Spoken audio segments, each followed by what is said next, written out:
반갑습니다. 부동산 투자 여행의 박일입니다.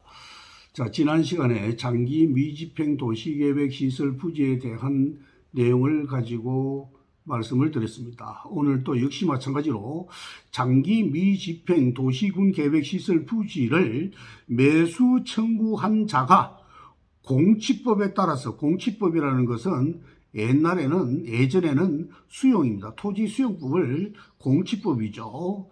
공치법에 따라서 재결 신청을 청구할 수 있는지 없는지에 대한 내용을 가지고 말씀을 드릴까 합니다. 도시군 계획 시설에 대한 도시군 관리 계획의 결정의 고시일로부터 10년 이내에 그 도시군 계획 시설의 설치에 관하여 도시군 계획 시설 사업이 시행되지 않을 경우에 그 도시군 계획 시설의 부지로 되어 있는 토지 중에서 지목이 뭐라고 그랬다고요? 지목이 대인 토지의 소유자는 시장 군수에게 그 토지를 사가시오라고, 즉 매수 청구할 수 있다라는 것이 국토계획법 제47조에 규정되어 있습니다. 이처럼 국토계획법에서는 매수 청구된 토지의 매수 가격과 매수 절차 등에 관해서 국토계획법에서 특별한 규정이 있는 경우를 제외하고는 공치법을 준용하도록 규정하고 있습니다.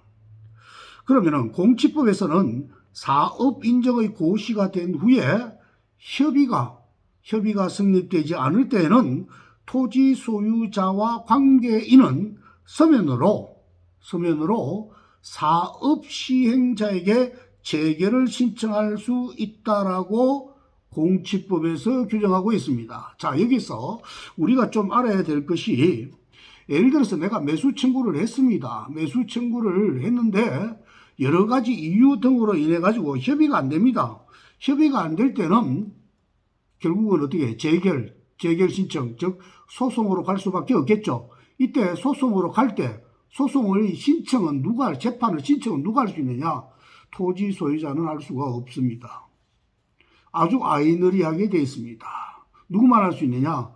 그 도시군 계획 시설 사업 시행자에게 소송을 하라라고 신청을 요청할 수 있을 뿐입니다. 그러면은 사업 시행자가 토지 소유자 요청을 받아가지고 할 수도 있고 안 할 수도 있겠죠. 어쨌든 이와 같은 법 규정은 아직까지 우리나라가 선진국의 아니기 때문에 이런 애매한 토지 소유자 등에게 불합리한 이런 규정이 있지 않을까라는 제 개인적인 생각을 해봅니다. 이 말은 토지 소유자에게 매수 가격에 만족하지 못할 경우에는 공치법에 따라 수용 재결 신청을 청구를 할 수가 있지만 토지 소유자, 피해를 보는 토지 소유자는 청구할 수 없다. 사업 시행자만 할 수 있다라는 점, 답답하지만 어쩝니까? 규정상으로 그래 되어 있습니다. 이게 우리 대한민국의 법입니다. 국토계획법에 따른 도시군 계획시설 부지의 매수 청구 제도는 도시군 계획시설의 결정이 있는 상태에서 도시군 계획시설 사업이 장기간 시행되지 않음으로써 해당 시설의 부지인 토지의 소유권은 유지가 되어 있으나 그 재산권 행사에 장기간 제한되는 데에 따른 보완수단으로서 인정되는 것입니다. 이 경우에 어디까지나 토지 소유자의 자유의사에 따라서 토지 소유권을 양도하려는 것이다라고 보는 것이 법제처의 해석입니다. 제가 앞에서 말한 내용과 거의 같은 내용이라고 이해하시면 되겠죠. 토지 소유자는 내 땅에 도로나 공원이나 학교 용지로 10년 동안 지정이 되어 있으면 매수 청구할 수 있지만은 결과적으로 매수 청구 자체도 쉽지가 않죠. 쉽지도 않고, 만약에 매수 청구했을 때 가격이 맞지 않다라고 할 경우에도 내가 왜 가격이 작으냐라고 자신이, 토지 소유자 자신이 소송할 수가 없습니다. 없다라는 점. 그건 한마디로 방금 이야기인 대로 토지 소유자의 자유의사, 매수 청구는 자유의사이기 때문에 그렇다라는 점입니다. 반면에 공치법에 따른 토지 수용은 공익사업에 필요한 토지 소유권을 토지 소유자의 의사에도 불구하고 사업 시행자에게 이전하는 것이다라고 되어 있습니다. 따라서 토지수용위원회의 재결은 토지 수용을 위한 절차에 해당하는 것이기 때문에 국토계획법의 매수청구 제도와 공치법의 토지 수용은 그 성격이 다르다라는 내용도 알아두셔야 될 겁니다. 따라서 국토계획법에 따른 매수청구된 토지에 관해서는 공치법에 따른 수용 절차인 재결 신청 청구에 관한 규정이 준용되는 것으로 보는 것은 타당치 않다라고 생각이 됩니다. 아울러서 국토계획법에 따른 도시군계획시설 부지의 매수 청구의 경우에는 공치법에 따른 사업인정의 고시와 같은 절차가 없습니다.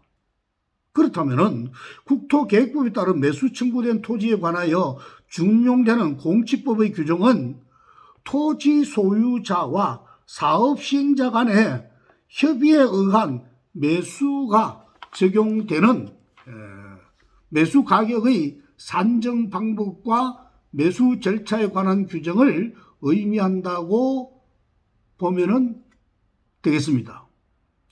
종합적으로 볼 때 국토계획법에 따른 도시군계획시설 부지의 매수 청구를 청구한 토지 소유자는 공치법에 따라서 재결 신청을 청구할 수가 없습니다.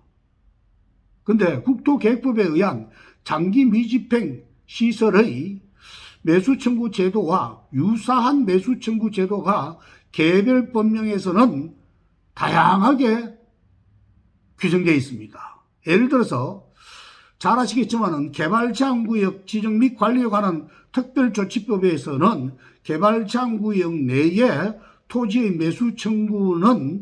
매수청구라든가 또 도시공원 및 녹지 등에 관한 법률에 의한 도시자연공구역 내의 토지의 매수청구라든가 도로법에 의한 접도구에 의한 토지의 매수청구 등 개별법에서 매수청구에 대한 내용은 다양하게 규정되어 있다는 것이 혼돈이 올 수 있는 내용이라고 볼 수 있겠습니다. 자, 오늘의 강의 내용을 정리를 해보면 좀 복잡하고 어렵게 들릴지 모르겠습니다. 각종 개별법의 매수청구 제도를 잘 활용해서 토지 소유자가 매수청구할 때에 공치법상의 수용 재결 청구권까지 해당되지는 않는다라는 것을 알아두시면 좋겠습니다. 자, 어려운 내용이지만은 반복해서 듣는다 그러면은 매수 청구에서 많은 도움이 될 것으로 생각이 됩니다. 수고 많았습니다. 좋아요와 구독 부탁드리겠습니다.